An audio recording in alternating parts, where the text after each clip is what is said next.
Bonjour tout le monde, aujourd'hui j'ai décidé de vous parler de l'adaptation de l'environnement. Pourquoi? Parce que moi, j'ai eu à le faire. Euh, bon, vous connaissez Bella, je vous l'ai présenté plus récemment dans mes posts. Berger allemand, c'est gardien d'instinct.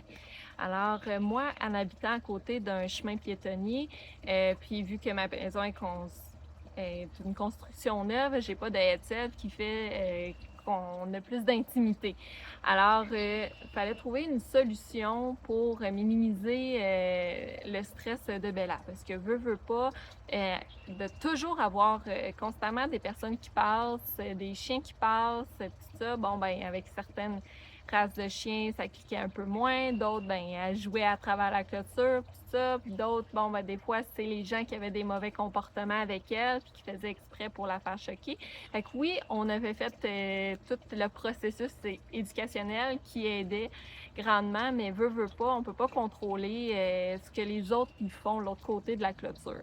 Alors, quand je disais de cesser, elle cessait, mais elle repartait aussitôt qu'il y avait quelqu'un d'autre parce qu'elle était trop stressée par ce qui se passait, elle était trop surstimulée. Alors, nous, on a décidé de adapter l'environnement. On s'est dit, on va essayer, voir si ça ne ferait pas une différence dans son comportement.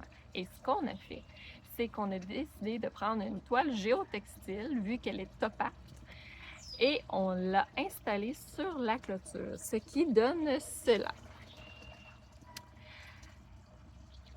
Bon, c'est pas nécessairement ce qu'il y a de plus joli, mais ça permet à Bella d'être plus calme et de se sentir plus en, comment je pourrais dire, plus calme dans son environnement. Alors, plus de problèmes de jappement, puis plus de stress non plus. Bella, elle avait aussi des problèmes de réactivité en laisse que, avec ça, c'est drôle, c'est c'est beaucoup moins réactif qu'avant. Fait que là, on voit que parfois, le fait d'adapter notre environnement parce que le chien a une source de stress trop élevée à cause de la surstimulation peut engendrer d'autres petites problématiques. Fait qu'en ayant créé, en ayant mis ça au niveau de ma clôture, ça l'a réglé la majorité des petits problèmes que Bella a engendrés.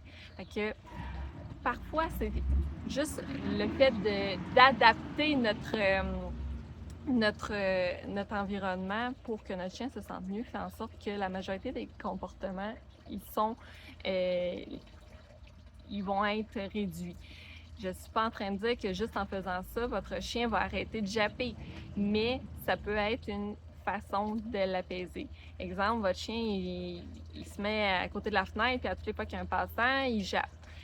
Vous pouvez mettre les rideaux, fermer les stores, ou bien, mais là, vous dites, ah, mais là, il va faire noir dans la maison. Il y a des pellicules qui se vendent pour qu'on ne voit pas, mais que la lumière passe quand même. Fait que, tu sais, il y a toutes sortes de petites solutions, mais c'est sûr que le jappement excessif n'est pas nécessairement dû à une source en particulier. Il peut être engendré par d'autres sources.